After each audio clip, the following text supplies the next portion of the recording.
qalbni oziqlantirmaslik, ya'ni kerakli va foydali ta'lim-tarbiyani bermaslik yosh avlod ongu shuurida bo'shliq paydo bo'lishiga olib keladi.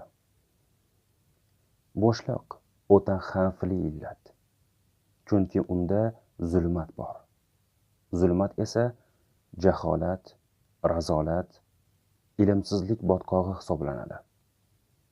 Tarbiyasiz jamiyatda axloqi mayib kishilar ko'payib, muqaddas qadriyatlar zavol topadi. Harom halol aralashib, odamiylikning mazmun mohiyatiga futur yeta boshlaydi. Ota-ona, ustoz, ilm ahllarini ardoqlash mayli tamoman so'nadi. Oxir-oqibat bu jamiyat tanazzulga yuz tutadi. Zulmatni tafakkur nuri yoritadi. Faqat tafakkurgina o'z ortidan ham moddiy, ham ma'naviy boylikni ergashtira oladi. Zotan u poklik, ma'rifat bulog'i, xushxulqlik, go'zal odob manbai sanaladi. Ana shu tafakkur nuri bo'lgan ta'lim-tarbiya, axloq tufayli fozil insonlar, bilimli, zukko zurriyotlar voyaga yetadigan ma'rifatli jamiyat vujudga keladi. Bunday jamiyat ravnaq topadi, yuksaladi. Odamzodga manfaat keltiradigan buyuk kashfiyotlar zaminiga aylanadi. Inson dunyo mohiyatining durdonasi, ma'nolar mahzani, pokiza qalb va muloyim tiynat sohibi, xushxulqlik egasi, bani basharni ezgulikka yetaklaydigan mo'jizakor zot. Bu betakror xilqat bir vaqtning o'zida butun borliqni bog'u bo'stonga aylantirish, farovon turmush tarzini bunyod etish va shu bilan birga kurrai zaminni qirg'in barotlar maydoniga aylantirish qudratiga ega. Odamzodning borligi va borlig'i mana shunda.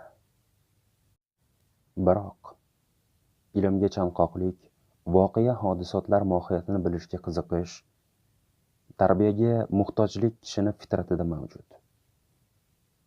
Maqsadga yetishish yo'lida sobitlik bilan intilish, tirishqoqlik uning fazilatlaridan hisoblanadi.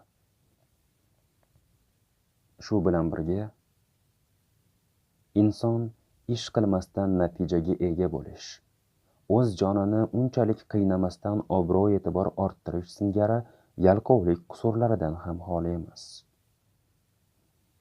Shu bois har qanday jamiyatda yagona ta'lim-tarbiya tizimining joriy etilishi barkamol insonni shakllantirishning asosiy unsuri hisoblanadi. Aksincha, bunday tizimga ega bo'lmagan kishilik jamiyatida zo'ravonlik, axloqsizlik va razolat ildiz otadi. Va oxir-oqibat bu jamiyat yuqorida ta'kidlanganidek tubanlik botqog'iga botadi. Muayyan bir jamiyatning yuqoridagi ikki holatdan qay biriga mansub bo'lishi ko'pgina omillar qatorida ota-ona, ustoz, rahbar, fozil kishilarning o'z maqomidagi mas'uliyatiga ham bevosita bog'liq. Shunday ekan, ayni paytda ertamiz davomchilari bo'lgan murg'ak qalblar, ozuqaga muhtoj ongu tafakkuri pokiza taom xohlamoqda. Ularning istagini bajarish sizu bizning zimmamizda. Bu vazifani vijdonan ado etish esa ham farz, ham qarzdir.